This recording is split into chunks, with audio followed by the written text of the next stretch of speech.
Washington, Reuters. The United States is considering sending a warship through the Taiwan Strait, U.S.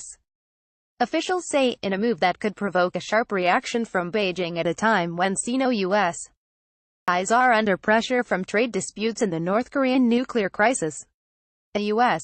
warship passage, should it happen, could be seen in Taiwan as a fresh sign of support by President Donald Trump after a series of Chinese military drills around the self-ruled island. China claims Taiwan as part of its territory. U.S. officials told Reuters that the United States had already examined plans for an aircraft carrier passage once this year but ultimately did not pursue them, perhaps because of concerns about upsetting China.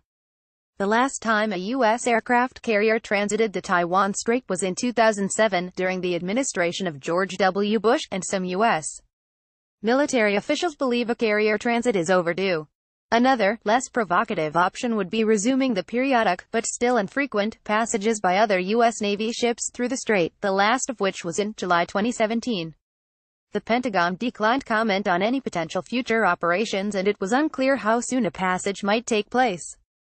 Speaking in Beijing, Chinese Foreign Ministry spokeswoman Hua Chunying urged the United States to prudently handle the Taiwan issue so as to avoid harming bilateral ties and peace and stability in the Taiwan Strait region.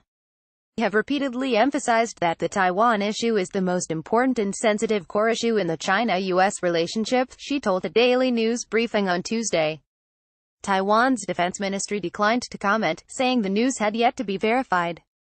Trump, who broke protocol as president-elect by taking a phone call from Taiwan's president in 2016, has toned down his rhetoric about Taiwan in recent months as he seeks China's aid in the nuclear standoff with North Korea.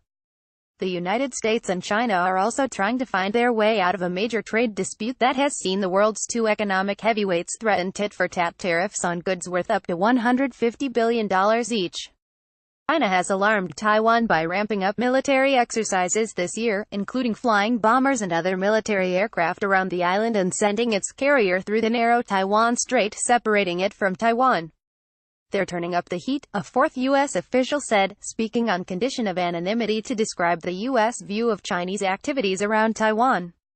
Separately, it now appears unlikely the United States will send top officials to a June 12 dedication ceremony for the new American Institute in Taiwan, America's de facto embassy in Taiwan. Washington does not have formal ties with Taipei. U.S. officials told Reuters that the date clashes with the planned June 12 summit between Trump and North Korean leader Kim Jong-un, but added there will be another opportunity to commemorate the institute's unveiling in September. Case-by-case arms sales. Since taking office, Trump has approved a $1.4 billion arms sale to Taiwan and angered Beijing by signing legislation encouraging visits by senior U.S. officials to Taiwan. Trump also named John Bolton, known as a strong Taiwan supporter, as his national security advisor. The fourth U.S. official told Reuters Washington aimed to change the way it approaches arms sales requests from Taiwan to address them on a case-by-case basis, as opposed to bundling them together.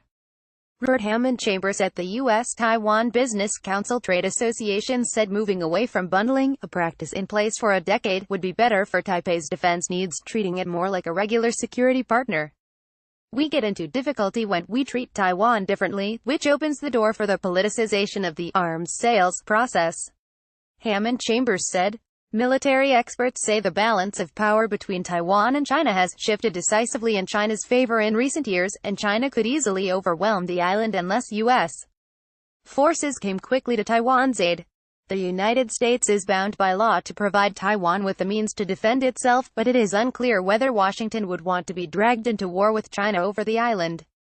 Asked about U.S. obligations to Taiwan, Pentagon spokesman Lieutenant Colonel Christopher Logan noted Washington has sold Taiwan more than $15 billion in weaponry since 2010.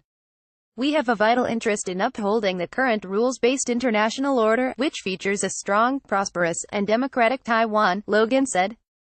Flags of Taiwan and U.S. are placed for a meeting between U.S. House Foreign Affairs Committee Chairman Ed Royce speaks and with Suchia Chiyuan, President of the Legislative Yuan in Taipei, Taiwan, March 27, 2018. Reuters, Tyrone C. Reporting by Phil Stewart and Idris Ali in Washington. Additional reporting by John Walcott in Washington, Jess Maciu in Taipei and Philip Wen in Beijing. Editing by Mary Milliken and James Dalglish. Or Standards. The Thomson Reuters Trust Principles.